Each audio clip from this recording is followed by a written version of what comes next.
എങ്ങോട്ട് പോകുവാടാ? നടക്കുന്നതിനിടയിൽ നന്ദു സംശയത്തോടെ ശ്യാമിനെ നോക്കി ചോദിച്ചു. ചുമ്മാ നിന്നെയുമായിരുന്നു നടക്കാൻ തോന്നി, അതാ. ഓ, ഞാൻ കരുതി എന്തെങ്കിലും പറയാനുണ്ടാകുമെന്ന്. ചിലതൊക്കെ പറയാനുമുണ്ടെന്ന് കൂട്ടിക്കോ ചങ്കേ. അതെന്താണാവോ?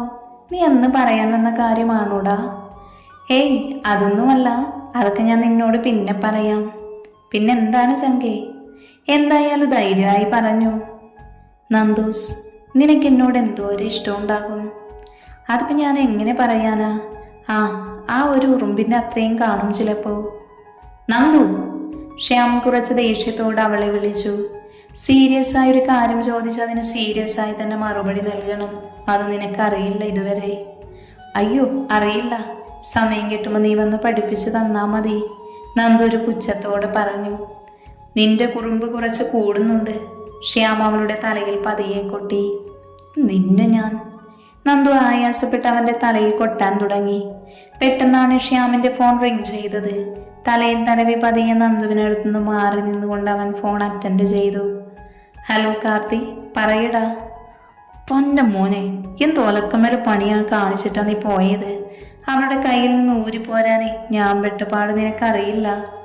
ചൂടാവല്ലേ മുത്തേ, അബദ്ധത്തിൽ പറഞ്ഞു പോയതാ. ശ്യാം കാർത്തിയുമായി ഫോണിൽ സംസാരിച്ചുകൊണ്ട് നിന്നു. പെട്ടെന്നാണ് ഒരു ഒമിനി അവനെ ലക്ഷ്യം വെച്ച് ചീറിപ്പാഞ്ഞു വരുന്നത് നന്ദു കണ്ടത്.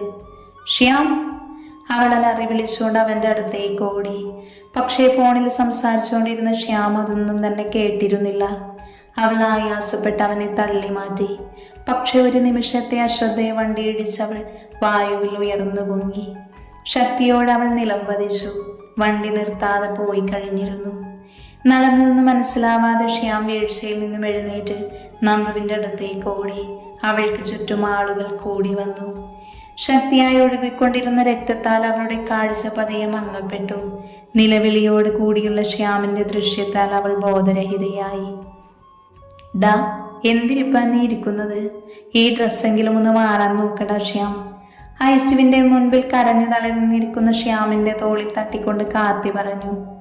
എനിക്ക് സഹിക്കാൻ പറ്റുന്നില്ലടാ, അവൾ എന്നെ രക്ഷിക്കാൻ വേണ്ടി. വാക്കുകൾ പൂർത്തിയാക്കാനാവാതെ അവൻ കാർത്തിയെ കെട്ടിപ്പിടിച്ച് കരഞ്ഞു. ഇങ്ങനെ കരയില്ലേ ശ്യാം. അപ്പം നന്ദുവിൻ്റെ പാരൻസിൻ്റെ അവസ്ഥ ഒന്ന് ആലോചിച്ച് നോക്കിയേ നീ. അങ്കിളും ആൻറ്റിയും എത്ര നേരമായി അവിടെ തളർന്നിരിക്കുന്നു എന്നറിയുമോ നിനക്ക്? അവരെ സമാധാനിപ്പിക്കേണ്ടത് നിന്റെ കടമയാ. അതെങ്കിലും ഓർത്ത് നീ ഒന്ന് സമാധാനിക്ക് ശ്യാം. നമ്മുടെ നന്ദുവിനൊന്നും പറ്റില്ല, ഒന്ന് വിശ്വസിക്ക്. പതിയെ അവനിൽ നിന്നും അടർന്നു മാറി ശ്യാമ് ദിനേശിനും സീതയ്ക്കും അടുത്തേക്ക് നടന്നു. അവരുടെ മുമ്പിൽ മുട്ടുകുത്തി നിന്ന് ശ്യാം അവരുടെ കൈകളിൽ പിടിച്ചു. എന്നോട് ക്ഷമിക്കണം നിങ്ങൾ, ഞാൻ കാരണമാണ് നന്ദുവിന്. വാക്കുകൾ പൂർത്തിയാക്കാനാവാതെ ഈറനണിഞ്ഞ മിഴികളോട് അവൻ നിന്നുപോയി. അവനിൽ നിന്നും കൈകൾ വേർപ്പെടുത്തി ദിനേശ് അവനെ ചേർത്ത് പിടിച്ചു. അച്ഛന് മനസ്സിലാവും അവൾക്ക് നിനക്ക് എത്ര പ്രിയപ്പെട്ടതാണെന്ന്. മോൻ കരയണ്ട, നമ്മുടെ നന്ദുവിനൊന്നും പറ്റില്ല, എനിക്ക് വിശ്വാസമുണ്ട്, ദിനേശ് അവനെ ചേർത്ത് പിടിച്ചുകൊണ്ട് പറഞ്ഞു. ഞാൻ കാരണം, ഞാനൊരു നിർഭാഗ്യവാനാണ്. ചെറുപ്പത്തിലെ അമ്മയെന്ന ഭാഗ്യത്തെ നഷ്ടമായി. ഇപ്പൊ സ്നേഹിക്കുന്നവൾക്കും സങ്കടങ്ങൾ മാത്രം. അവൻ വാക്കുകൾ പൂർത്തിയാക്കാനാവാതെ അയാളെ ചേർത്ത് പിടിച്ചുകൊണ്ടിരുന്നു. ശ്യാം, എഴുന്നേൽക്കടാ. ദച്ചു അവനെ പിടിച്ചെഴുന്നേൽപ്പിച്ച് അവർക്ക് തൊട്ടടുത്തായുള്ള ചെയറിലിരുത്തി. ഐസിയു ഡോറ് തുറന്ന് പുറത്തേക്ക് വന്ന ഡോക്ടറെ കണ്ടതും ശ്യാം പ്രതീക്ഷയോടെ അയാൾക്കടുത്തേക്ക് ഓടി. ഡോക്ടർ, നന്ദുവിന് എങ്ങനെയുണ്ട് ഇപ്പോൾ? കണ്ണുനീർ തുടച്ചുകൊണ്ട് അവൻ ചോദിച്ചു. ഇപ്പോൾ ഒബ്സർവേഷനിലാണ്. ഹെഡ് ഇഞ്ചറി അല്പം കോംപ്ലിക്കേറ്റഡ് ആണ്. സോ 24 hours കഴിഞ്ഞ് എന്തെങ്കിലും പറയാനാകൂ. നന്നായി പ്രാർത്ഥിക്കൂ. അത്രയും പറഞ്ഞ് ഡോക്ടർ നടന്നകന്നു. ഡോക്ടർ എന്താണ് പറഞ്ഞത് മോനെ? ദിനേശ് പ്രതീക്ഷയോടെ ശ്യാമിൻ്റെ അടുത്തേക്ക് വന്ന് അവൻ്റെ കൈകളിൽ പിടിച്ചു. കുഴപ്പമൊന്നുമില്ലെന്നാ പറഞ്ഞത്. അവൻ അതിരങ്ങളെ തേടിയെത്തിയ കണ്ണുനീർ തുള്ളികളെ തടഞ്ഞുകൊണ്ട് പറഞ്ഞു. ശേഷം അവൻ പുറത്തേക്ക് നടന്നു. കാർത്തി അവന് പിന്നാലെയും. ഹോസ്പിറ്റലിന് മുമ്പിലായുള്ള ചപ്പാൽ കയറി. മുന്നിൽ നിൽക്കുന്ന മാതാവിൻ്റെ മുമ്പിൽ കണ്ണുനീരോട് അവൻ മുട്ടുകുത്തി കൈകൾ കൂപ്പി നിന്നു. എൻ്റെ ജീവനെടുത്തായാലും അവളെ തിരിച്ചു നൽകണം. ഞാൻ ആദ്യമായാണ് ഒരു ദൈവത്തിന് മുൻപിൽ അപേക്ഷിക്കുന്നത്. എന്നെ കൈവിടരുത്. നിന്നിൽ ഞാൻ എന്നെ അർപ്പിക്കുന്നു. തിരിച്ചു തരണം എനിക്ക് അവളെ. ശ്യാം കണ്ണുനീരോടെ പ്രാർത്ഥിച്ചു. അവനെ തിരക്കി വന്ന് ദച്ചു ആ കാഴ്ച കണ്ട് പൊട്ടിക്കരഞ്ഞു. കാർത്തി അവളെ ചേർത്ത് പിടിച്ചു. കരയില്ല ദച്ചു, അവൻ അവളെ ചേർത്ത് പിടിച്ചുകൊണ്ട് പറഞ്ഞു. ദച്ചു അവനെ ഇറുക്കെ പുണർന്ന് കരഞ്ഞുകൊണ്ടിരുന്നു. സഹിക്കാൻ പറ്റുന്നില്ല കാർത്തി, നന്ദുവിനെ ശ്യാം ഇത്രയും സ്നേഹിക്കുന്നുണ്ടടാ, അവൾ വിതുമ്പലോടെ ചോദിച്ചു. അവൻ്റെ ജീവനാണവൾ. കാർത്തിയുടെ മറുപടി കേട്ട് എന്തു പറയണമെന്നറിയാതെ ദച്ചു കണ്ണുനീർ തുള്ളികൾ തുടച്ചുകൊണ്ട് ശ്യാമിനടുത്തേക്ക് നടന്നു. മുട്ടുകുത്തി നിൽക്കുന്ന അവൻ്റെ തോളിൽ പിടിച്ചെഴുന്നേൽപ്പിച്ചു. അവൾ തിരിച്ചു വരും ശ്യാം, നിന്നെ വിട്ട് അവൾ എവിടെ പോകാനാ? അവർ 3 പേരും ഒരുമിച്ച് പ്രാർത്ഥനയിൽ മുഴുകി, തൻ്റെ പ്രിയപ്പെട്ടവൾക്കു വേണ്ടി. പതിയെ മിഴികൾ തുറന്നവൾ തനിക്കരുത്തിരിക്കുന്ന ആ രൂപത്തെ നോക്കി. മിഴികൾ തുറക്കാൻ അവൾ നന്നായി പാടുപെട്ടുകൊണ്ടിരുന്നു. തനിക്കടുത്തിരിക്കുന്ന ശ്യാമിനെ കണ്ടതും അവളുടെ കണ്ണുകൾ ഈറനണിഞ്ഞു. ശ്യാം, അവൾ പതിയെ വിളിച്ചു. തലയിൽ കൈകൾ കൊടുത്ത് കണ്ണുകൾ അടച്ചിരുന്ന് അവൻ വിളിക്കേട്ട് സന്തോഷത്തോടെ തല ഉയർത്തി നോക്കി. നന്ദു. അവൻ സന്തോഷത്തോടെ അവളുടെ അടുത്തേക്ക് ചേർന്നിരുന്ന് അവളുടെ കയ്യിൽ മറുകൈ പിടിച്ചു. ആ, പതിയെ പിടിക്കടാ, എനിക്ക് വേദനിക്കുന്നു. ഓ സോറി.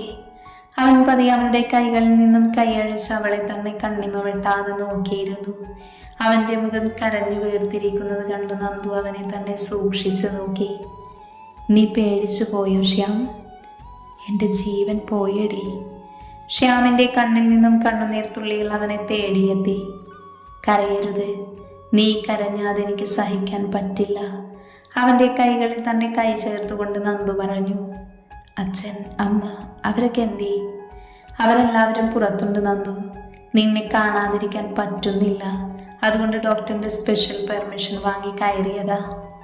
ഇത് നിന്റെ ഹോസ്പിറ്റലാ? അതെ, അച്ഛൻ അമ്മയുടെ ഓർമ്മയ്ക്കായി വേണ്ടി പണി കഴിപ്പിച്ചത്. അവളുടെ തലയിൽ പതിയെ തടവിക്കൊണ്ട് അവൻ പറഞ്ഞു. ആ തലോടൽ വേദനകൾ മറന്നുകൊണ്ട് അവൾ ഇരുന്നു. ഡിസ്ചാർജ് കഴിഞ്ഞിറങ്ങാൻ നേരം ശ്യാമിൻ്റെ നിർബന്ധപ്രകാരം ശ്യാമിൻ്റെ വീട്ടിലേക്കാണ് കൊണ്ടുപോയത്. അവൻ്റെ വീട് ചുറ്റും കണ്ടപ്പോൾ ശരിക്കും അതിശയിച്ചു പോയെന്ന് പറയാം. ഇത്രയും സമ്പന്നനായിട്ടും എങ്ങനെ ഇത്രയും സാധാരണക്കാരനെ പോലെ ജീവിക്കാൻ പറ്റുന്നു എന്ന് എന്നെ ഏറെ ചിന്തിപ്പിച്ചൊരു ഘടകമാണ്. എന്നെ പരിചരിച്ചതും എനിക്ക് വേണ്ടി എല്ലാം ചെയ്തു തന്നതും എല്ലാം അവനാണ്. ഓരോ കാര്യങ്ങളും പറയാതെ തന്നെ അവൻ ചെയ്തു തരും. അവൻ്റെ അമ്മ ഉപയോഗിച്ചിരുന്ന മുറിയായിരുന്നു എനിക്ക് തന്നത്. എൻ്റെ കട്ടിലിന് സമീപമായി ഉറക്കമൊഴിച്ച് അവൻ ഇരിക്കുന്നത് കാണുമ്പോൾ ചങ്ക് തകർന്നു പോയിട്ടുണ്ട്. ഇത്രയും ആത്മാർത്ഥമായി സ്നേഹിക്കുന്ന ഒരു സുഹൃത്തിനെയാണല്ലോ എനിക്ക് കിട്ടിയതെന്നോർത്ത് പലപ്പോഴും ഞാൻ വൊമിറ്റ് ചെയ്യുമ്പോൾ ഒരു മടിയും കൂടാതെ എന്നെ അവൻ നോക്കിയത് ഓർക്കുമ്പോൾ എനിക്ക് അവനോട് ബഹുമാനമാണ് തോന്നുന്നത്. ഒരിക്കൽ മരുന്ന് കഴിച്ച് ഞാൻ കിടക്കുവായിരുന്നു. മോളുറങ്ങിയോ? പതിയെ റൂമിലേക്ക് കയറി വന്നുകൊണ്ട് സച്ചിദാനന്ദ് ചോദിച്ചു. ഇല്ല. ഒരു ചിരിയോടെ മറുപടി നൽകി അവൾ എഴുന്നേൽക്കാൻ ശ്രമിച്ചു. അയ്യോ, എന്താ കാണിക്കുന്നത് മോളെ? തനിയെ കൈകുത്തി എഴുന്നേൽക്കാൻ ശ്രമിച്ച നന്ദുവിനടുത്തേക്ക് വന്ന് അവളെ പില്ലോയിൽ ചാരിയിരുത്തി. അച്ഛൻ മോളിതുവരെ കാണാൻ വന്നില്ലല്ലോ, അതുകൊണ്ട് വന്നതാ. ഇനി ചെക്കപ്പ് എപ്പോഴാ? അടുത്തയാഴ്ചയാണെന്നാ പറഞ്ഞതെങ്കിൽ. അങ്കിളല്ല, അച്ഛൻ. മോൾ അച്ഛൻ എന്ന് വിളിച്ചാൽ മതി. അവളുടെ തലയിൽ വാത്സല്യത്തോടെ തല ഓടിക്കണ്ട അയാൾ പറഞ്ഞു. ശ്യാമിൻ്റെ അമ്മയ്ക്ക് എന്ത് പറ്റിയതാച്ചാ? കുറച്ചു നേരത്തെ സംസാരത്തിനു ശേഷം അവൾ ഒരു സംശയത്തോട് ചോദിച്ചു. ആക്സിഡൻ്റ് ആയിരുന്നു. അവന് 2 വയസ്സുള്ളപ്പോഴാണ് ജെസ്സി മരണപ്പെടുന്നത്. ജെസ്സി? അമ്മയുടെ പേര് അതാണോ? അതെ, ഞങ്ങളുടെ പ്രണയവിവാഹമായിരുന്നു. വീട്ടുകാരുടെ എതിർപ്പിനെ മാനിക്കാതെ ഞാൻ എൻ്റെ ജെസ്സിയെ സ്വന്തമാക്കി. പക്ഷേ അധിക നാൾ അതിന് ആയുസ്സുണ്ടായില്ല. വിധി അവളെ എന്നിൽ നിന്നും അകറ്റി. അയാളൊരു വിതുമ്പലോടെ പറഞ്ഞു നിർത്തി. കരയില്ലേ അച്ഛാ? അയാളുടെ കയ്യിൽ പതിയെ പിടിച്ചുകൊണ്ട് അവൾ പറഞ്ഞു. ശ്യാമിനെ പോലൊരു മകനെ കിട്ടിയത് അച്ഛൻ്റെ ഭാഗ്യമല്ലേ? അതോർത്ത് സമാധാനിക്കച്ച. അത് നേരെ മോള് പറഞ്ഞത്. എൻ്റെ ജെസ്സിയെ പോലെ തന്നെ അവനും എല്ലാവരോടും സ്നേഹം മാത്രം. മോളിവന് ജീവന. അവൻ്റെ വാക്കുകളിൽ നിന്നും അച്ഛനത് മനസ്സിലായതാ. ഒന്ന് പുഞ്ചിരിച്ചുകൊണ്ട് അവൾ എല്ലാം കേട്ടിരുന്നു. അച്ഛാ, അമ്മയുടെ ഫോട്ടോ ഒന്നും ഇല്ലേ? എനിക്ക് കാണാൻ നല്ല ആഗ്രഹമുണ്ട്. ഉണ്ട്. അയാൾ പതിയെ കബോർഡിനടുത്തേക്ക് നടന്നു. അതിൽ നിന്നും ഒരു ആൽബം എടുത്ത് അവൾക്ക് നൽകി. അവൾ പതിയെ ഓരോ പേജുകളും മറിച്ചു നോക്കിക്കൊണ്ടിരുന്നു. അമ്മ എന്ത് സുന്ദരിയാണച്ചാ. ശ്യാമിനെ പോലെ തന്നെയുണ്ട്. എൻ്റെ ജെസ്സിയെ പോലെ തന്നെയാണ് അവനും. പിന്നെ ഇടയ്ക്കൊക്കെ എൻ്റെ ദേഷ്യവുമുണ്ട്. ആവശ്യത്തിന് മാത്രമേ പ്രതികരിക്കൂ. അതുകൊണ്ട് തന്നെ അവൻ തെറ്റ് ചെയ്യില്ലെന്ന് എനിക്ക് ഉറപ്പുണ്ട്. അച്ഛൻ വാതോരാതെ ശ്യാമിനെ കുറിച്ച് പറഞ്ഞുകൊണ്ടിരുന്നു. മുകളിലേക്ക് കയറി വന്ന ശ്യാം കാർത്തിയും അത് കണ്ട് അതിശയത്തോടെ നോക്കിക്കൊണ്ടിരുന്നു. ദേ നോക്കിക്കേട്ട ശ്യാമേ, അമ്മായച്ഛനും മരുമകളും തമ്മിലുള്ള ചിരിയും കളിയും ഒക്കെ ചക്കയിൽ ഒട്ടിയിരിക്കുന്ന ഈച്ചയെ പോലെയുണ്ട്. ഒരു കളിയാക്കലോട് കാർത്തി പറഞ്ഞു.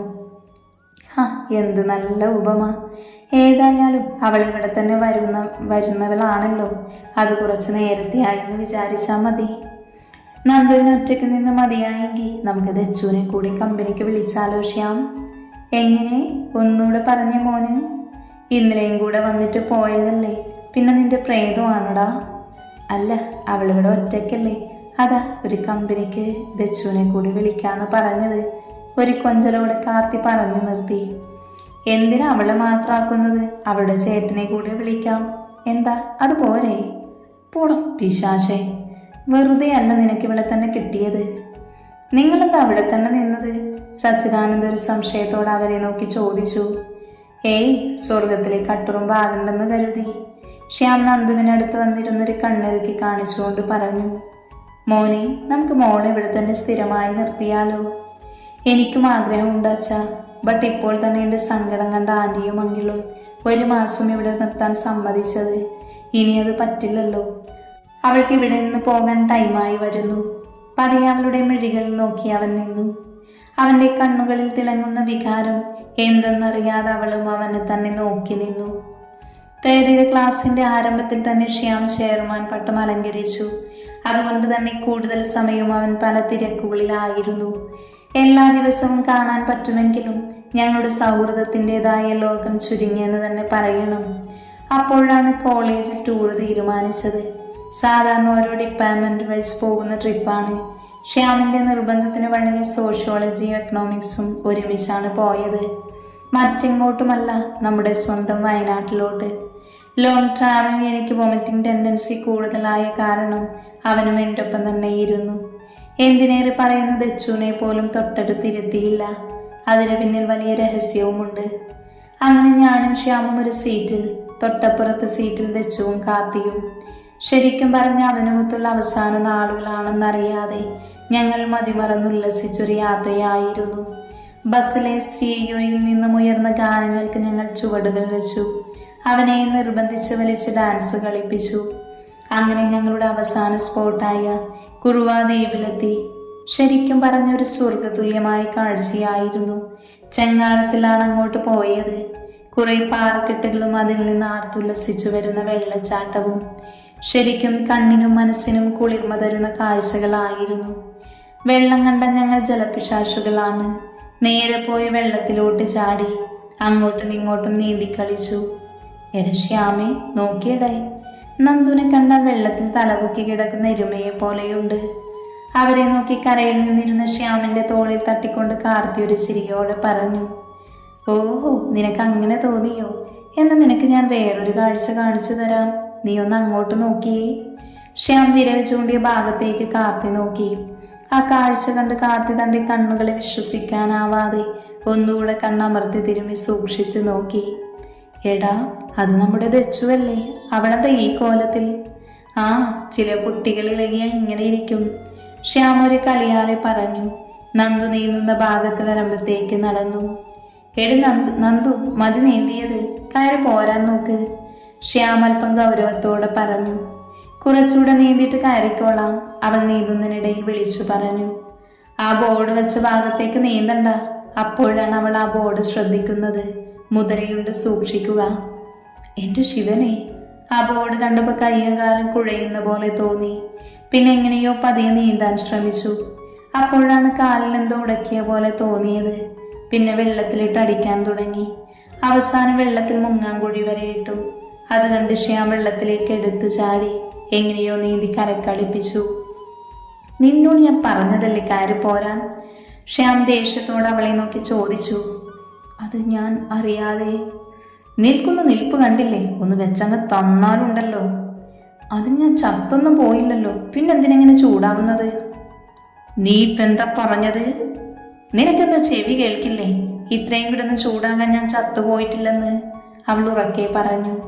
മുഖമടച്ചൊരടിയായിരുന്നു മറുപടി. തലയിൽ നിന്ന് കിളികൾ പറന്നുകൊണ്ടിരുന്നു. പിന്നെ ഒന്നും നോക്കിയില്ല, കരഞ്ഞോണ്ട് കവിൾ പൊത്തിപ്പിടിച്ചു നിന്നു. നിനക്കിത്തിരിയെങ്കിലും ബോധമുണ്ടോടി? അതെങ്ങനെ? മറ്റുള്ളവരുടെ ഫീലിങ്സ് ഒക്കെ നിനക്ക് തമാശയല്ലേ? നിനക്ക് വല്ലതും പറ്റിയിരുന്നെങ്കിൽ എന്തായേനെ എൻ്റെ അവസ്ഥ? അത് നീ ചിന്തിച്ചു നോക്കിയിട്ടുണ്ടോ എപ്പോഴെങ്കിലും? അതെങ്ങനെ? എല്ലാവർക്കും അവരുടെ ഫീലിങ്സ് ആണല്ലോ വലുത്. എൻ്റെ കൺമുന്നിൽ നിന്നും എങ്ങോട്ടെങ്കിലും പൊക്കോ നീ. എനിക്കിനി കാണണ്ട നിന്നെ. ശ്യാം ദേഷ്യത്തോടെ പറഞ്ഞ് തിരിഞ്ഞു നടന്നു. എന്തുകൊണ്ടോ അവൻ്റെ വാക്കുകൾ അവളുടെ കണ്ണുകളെ ഇറനണിയിച്ചു. തൊട്ടടുത്തുള്ള പാറൽ സങ്കടത്തോടെ അവൾ ഇരുന്നു. നീ എന്താ ഇവിടെ തനിച്ചിരിക്കുന്ന നന്ദു? തലതുവർത്തിക്കൊണ്ട് അവൾക്കടുത്തേക്ക് വരുന്നതിനിടയിൽ ദച്ചു ചോദിച്ചു. മറുപടിയൊന്നും പറയാതെ അവൾ കരഞ്ഞുകൊണ്ടിരുന്നു. ദച്ചു പരിഭ്രമത്തോടെ അവളുടെ അടുത്തിരുന്നു. പതിയെ അവളുടെ മുഖമെല്ലാം ഉയർത്തിപ്പിടിച്ചു. നിന്റെ കവിളിൽ എന്താ ഒരു പാട് കിടക്കുന്നത്? അത് ശ്യാം തല്ലിയതാ. ഒരു വിതുമ്പലോട് അവൾ പറഞ്ഞു നിർത്തി. അവനെ ഞാൻ ശരിയാക്കുന്നുണ്ട്. ദച്ചു വാശിയോടെ എഴുന്നേറ്റ് പോയി. നീ എന്തിനവളെ തല്ലിയത് ശ്യാം? എന്തൊക്കെ പറഞ്ഞാലും നീ ഇപ്പോൾ കാണിച്ചതിനോട് ഞാൻ യോജിക്കുന്നില്ല. കാർത്തി തൻ്റെ അഭിപ്രായം പ്രകടിപ്പിച്ചു. അതെനിക്കും അറിയാൻ തെറ്റാണെന്ന്. അവൾ പറഞ്ഞത് നീ കേട്ടതല്ലേ? എനിക്കെന്നെ കൺട്രോൾ ചെയ്യാൻ പറ്റിയില്ല. അവളില്ലാത്തൊരു നിമിഷത്തെക്കുറിച്ച് പോലും എനിക്ക് ചിന്തിക്കാൻ പറ്റില്ല. അത്രയ്ക്ക് ജീവനാണ് അവൾ. എന്നിട്ടാണോ നീ അവളെ തല്ലിയത്? ദച്ചു അവർക്കടുത്തേക്ക് വന്നുകൊണ്ട് ചോദിച്ചു. അത് ഞാൻ അപ്പോഴത്തെ ദേഷ്യത്തിന് അറിയാതെ ചെയ്തു പോയതാടി, ശ്യാം സങ്കടത്തോടെ പറഞ്ഞു. എന്തൊക്കെയായാലും ശരി, നീ അവൾക്കടുത്തേക്ക് ചെല്ല്. രണ്ടും കൂടി വഴക്കിട്ട് ടൂറ് കുളമാക്കാൻ ഞാൻ സമ്മതിക്കില്ല. ദച്ചു ഒരു ചിരിയോടെ പറഞ്ഞു. അവൾ പറഞ്ഞത് കേട്ട് ശ്യാം നന്ദുവിനടുത്തേക്ക് നടന്നു. വെള്ളച്ചാട്ടത്തെ നോക്കി തനിച്ചിരിക്കുന്ന നന്ദുവിൻ്റെ അടുത്ത് ശ്യാം ഇരുന്നു. അവനെ കണ്ടതും അവൾ പിണക്കത്തോടെ മുഖം തിരിച്ചിരുന്നു. പിണക്കമാണോടി ചങ്കേ? അപ്പോഴത്തെ ദേഷ്യത്തിന് ചെയ്തു പോയതാ. സോറി, 1000 വട്ടം സോറി. ഇങ്ങനെ മുഖം വീർപ്പിച്ചിരിക്കാതെ എന്തെങ്കിലും ഒന്ന് പറ നന്ദൂസേ. താൻ എന്നോട് മിണ്ടാൻ വരണ്ട. ഞാൻ മറ്റുള്ളവരുടെ ഫീലിങ്സ് മനസ്സിലാകാത്തവളല്ലേ? അത് അപ്പോഴത്തെ ദേഷ്യത്തിന് വന്നു പോയതാടി. നീ എൻ്റെ ജീവനല്ലേ നന്ദൂസ്? ശ്യാം നന്ദുവിൻ്റെ കവിളെ പിടിച്ച് കൊഞ്ചിച്ചുകൊണ്ട് പറഞ്ഞു. എന്നാൽ എനിക്കൊരു ഐസ്ക്രീം വാങ്ങി തരുമോ? എങ്കിൽ വഴക്കു മാറ്റാം. പിന്നെ ഒന്നല്ല, ഒരു 100 ഐസ്ക്രീം വാങ്ങിത്തരാം. പോരെയാ? നിനക്കൊരുപാട് വേദനിച്ചോടി ഞാൻ തല്ലിയപ്പോൾ? അവരുടെ കവിളിൽ പതിയെ തലോടിക്കണ്ടവൻ ചോദിച്ചു. പിന്നെ നല്ല സുഖമായിരുന്നു. സുഖം കൊണ്ട് 2 പല്ല് ഇളകിയെന്ന് തോന്നുന്നു. അവൾ ചിരിച്ചുകൊണ്ട് പറഞ്ഞു. അത് കേട്ടവർ പരസ്പരം നോക്കി ചിരിച്ചുകൊണ്ടിരുന്നു.